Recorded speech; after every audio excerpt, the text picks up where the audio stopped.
My writing is about men's issues, mainly how men intersect with the church. My most famous book is called Why Men Hate Going to Church, and that started a ministry called Church for Men.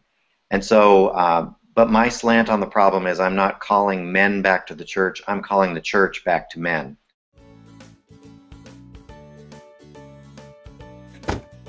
From our car to yours, this is Minivan Confessions.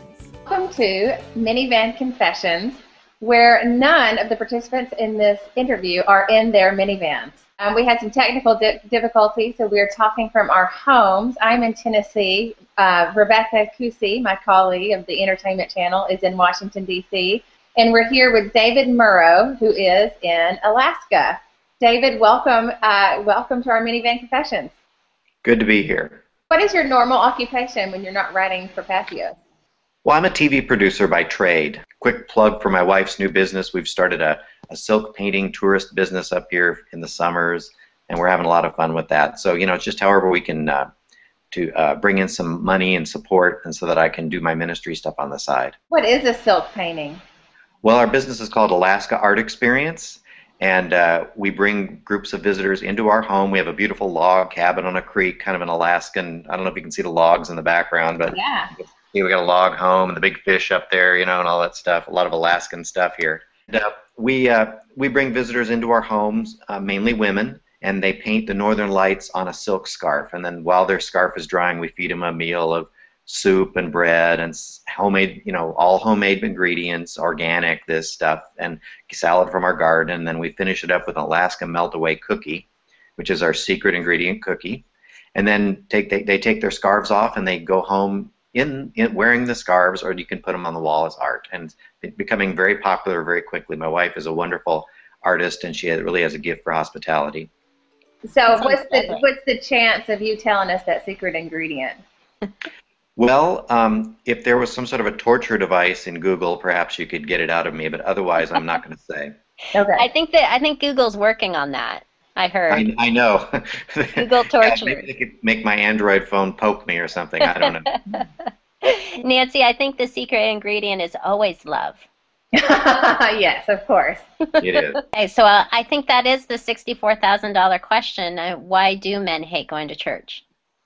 Well, there's a perception among men, particularly young men, that church is something for women, weirdos, and wimps. No real man would go to church. And you contrast this with other religions such as Islam, where the more religious you are, the manlier you are.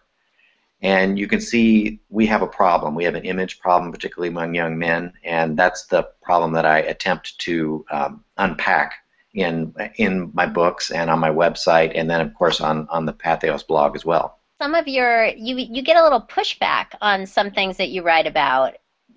What do people not like?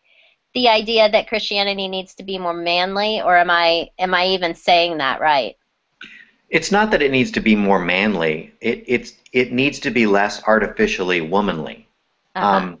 We really tend to express our faith in feminine terms. Of course, the biggest example is that I find very interesting is that the number one metaphor that we use today to describe our faith is a personal relationship with Jesus Christ. Now, even though that phrase never appears in the Bible, that's the number one thing you're going to hear in church. Have a personal relationship, or a passionate relationship with Christ, or an intimate relationship with Christ. Well, when you start speaking of the gospel as an intimate relationship with a man who's in love with you, you're expressing the gospel in terms that are very appealing to a woman, but baffling to a man. Mm-hmm. So what we've done is we've sort of painted this feminine veneer over the gospel to make it more appealing to women, because women are the workhorses of the church, and you've got to keep them volunteering and giving and bringing their children to the VBS and all this stuff to keep the ministry machine going.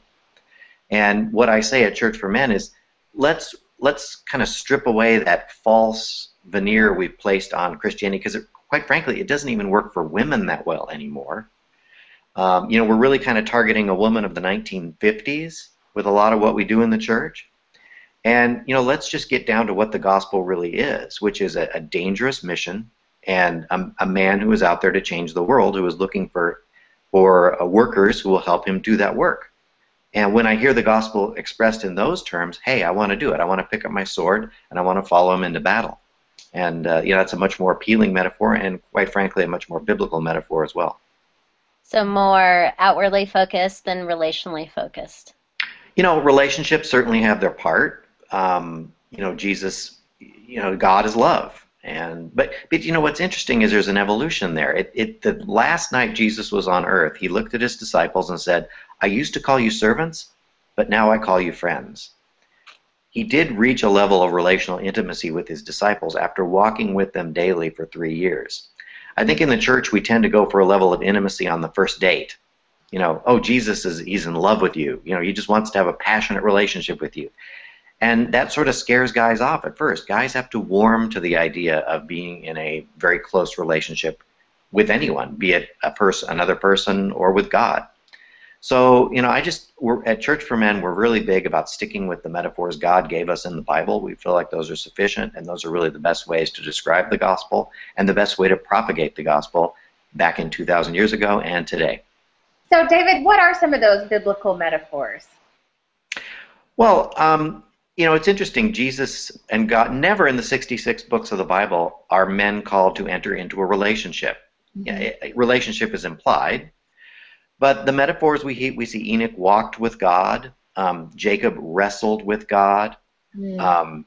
There's certainly serving God all over the New and Old Testaments. The way the gospel is expressed in the scriptures is not so much relational as it is missional. Mm-hmm. And, men are all about mission. They're all about accomplishment. They're all about goals and these sorts of things. When we describe the gospel as a relationship, it sounds like God is wooing us for some couple time at Starbucks. It just doesn't have the appeal to men that it does to women.